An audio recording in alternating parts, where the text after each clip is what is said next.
Halo, selamat datang kembali. Anda sudah mengirimkan kami beberapa materi yang sangat menarik ya soal dunia otomotif. Menarik sekali. Iya kan? Kalau dibaca-baca, rasanya industri ini tuh seperti sebuah kapal tanker raksasa yang udah 100 tahun lebih melaju lurus ke satu arah. Tapi sekarang kapal ini kayaknya dihantam dari 3 arah sekaligus. Metafora yang bagus sekali. 3 badai ya. Betul, ada badai dari dalam kapal itu sendiri, yaitu otomatisasi yang mengubah total para krunya di pabrik. Oke. Lalu ada badai dari belakang, yaitu krisis bahan bakar yang mendorongnya maju lebih cepat. Dan terakhir ada badai dari depan, ini soal tuntutan iklim dan gelombang teknologi baru yang memaksanya berbelok tajam. Dan tujuan kita hari ini adalah membedah 3 badai ini satu persatu berdasarkan materi yang Anda berikan. Kita akan lihat gimana tekanan-tekanan ini dari dalam dan luar bukan cuma mengubah mobil. Tapi juga cara kita kerja, cara kita hidup. Betul. Dan bahkan masa depan transportasi itu sendiri. Tepat. Mari kita mulai dengan badai yang pertama. Yang terjadi di dalam ruang mesin industrinya, otomatisasi. Sumber yang Anda berikan ini memulainya dengan contoh yang mungkin nggak kita sadari. Anda sadar nggak sih, ada beberapa jenis pekerjaan yang diam-diam hilang. Bener. Perubahannya itu seringkali pelan banget kayak air pasang. Kita nggak sadar sampai tiba-tiba profesi itu udah nggak ada lagi. Contohnya apa tuh? Contoh kasir tiket bus atau kereta di materi Anda itu pas sekali. Dulu itu pekerjaan umum kan? Iya. Di setiap terminal, setiap stasiun pasti ada. Sekarang kita lebih sering berhadapan dengan mesin atau ya aplikasi di ponsel. Iya kan? Dan ini bukan lagi cerita di film fiksi ilmiah, ini Udah kejadian. udah kejadian. Tapi yang lebih mengejutkan itu bagaimana materi Anda menunjukkan ini terjadi di jantung industrinya. Di pabrik mobil, proses kayak mengelas bodi, ngecat, sekarang didominasi lengan-lengan robot. Dan penting untuk paham kenapa ini terjadi. Ini bukan sekedar soal robot lebih murah dari manusia. Bukan itu. Bukan itu ya? Bukan. Materi Anda mengisyaratkan sesuatu yang lebih dalam. Ini soal kualitas dan presisi yang nggak mungkin dicapai manusia secara konsisten.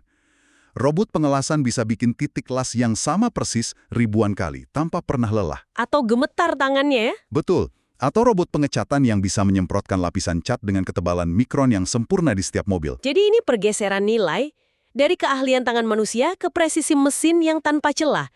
Ini mengubah total arti pekerja pabrik ya? Mengubah total.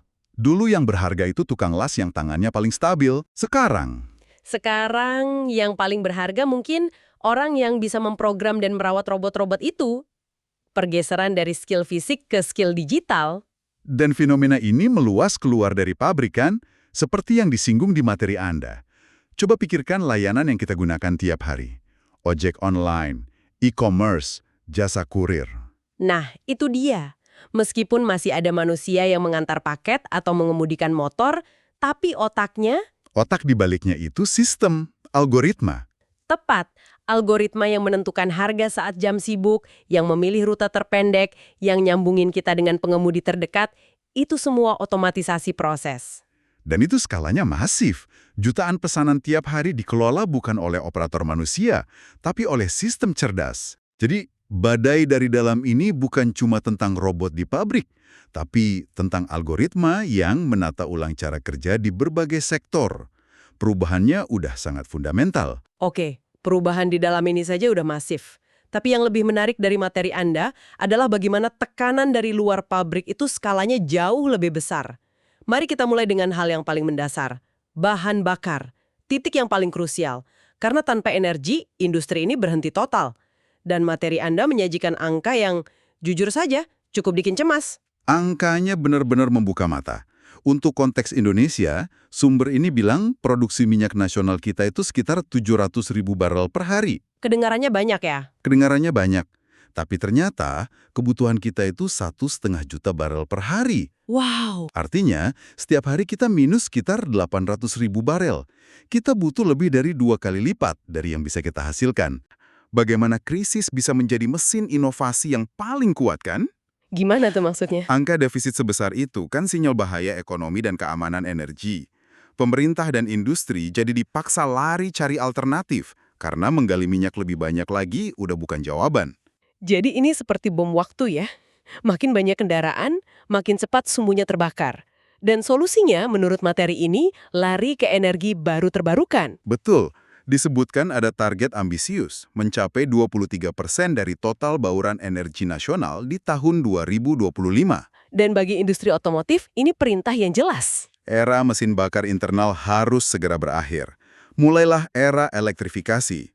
Tekanan kelangkaan bahan bakar inilah cambuk pertama yang memaksa mereka investasi triliunan rupiah untuk mobil listrik. Jadi bukan lagi soal citra hijau, ini soal bertahan hidup. Tepat. Oke, itu tekanan dari apa yang masuk ke tangki. Sekarang kita bahas tekanan dari apa yang keluar dari knalpotnya. Isu kedua ini sesuatu yang kita semua rasakan sih, terutama di kota besar. Polusi udara. Dan ini bukan lagi sekedar efek samping. Ini sudah jadi krisis kesehatan publik. Dulu kita mungkin cuma ngeluh langitnya nggak biru. Sekarang kita khawatir dampaknya ke paru-paru anak-anak kita. Persis. Sumber Anda sangat jelas menunjuk biang keladinya. Emisi dari kendaraan bermotor.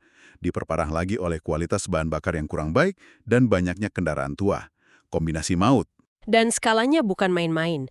Materi Anda mengutip data dari Air Quality Life Index, AQLI, yang menunjukkan kualitas udara kita terus memburuk selama 2 dekade terakhir. Yang paling mencengangkan itu peringkatnya.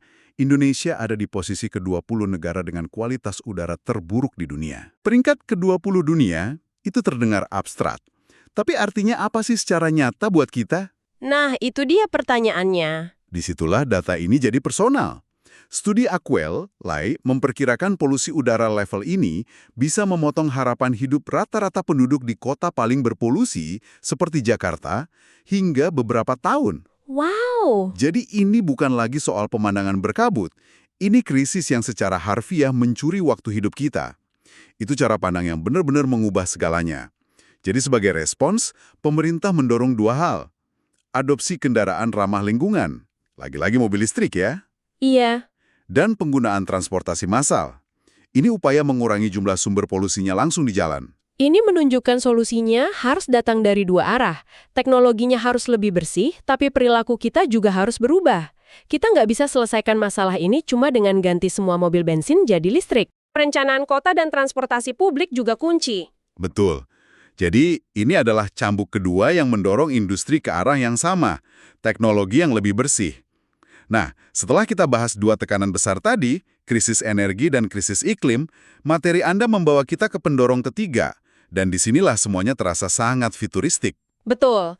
Jika 2 isu tadi adalah masalah, maka yang ketiga ini adalah solusi yang memungkinkan perubahan itu terjadi. Kita bicara soal revolusi industri 4.0 dan Internet of Things atau IoT. Ini gelombang teknologinya. IoT ini pada dasarnya adalah ide untuk menghubungkan semua benda ke internet supaya mereka bisa berbicara satu sama lain. Konsepnya sering terdengar rumit, tapi Coba sederhanakan. saat ini, mobil Anda di jalanan itu seperti sebuah pulau terpencil. Dia nggak tahu apa yang terjadi di pulau-pulau lain. Kecuali kita lihat di Waze atau Google Maps kan? Benar. Tapi dengan IoT, setiap mobil, setiap lampu lalu lintas, bahkan setiap slot parkir di kota menjadi bagian dari satu jaringan yang saling berkomunikasi secara langsung. Tunggu, saya coba pahami.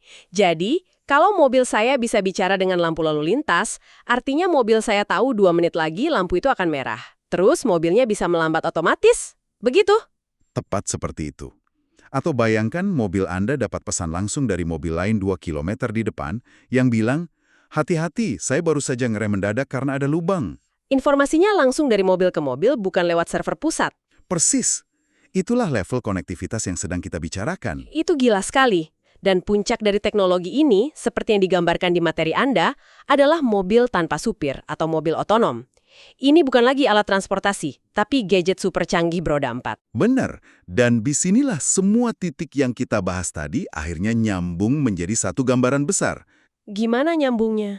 Teknologi mobil otonom ini bukan diciptakan cuma buat kemewahan, supaya kita bisa nonton film pas macet. Bukan.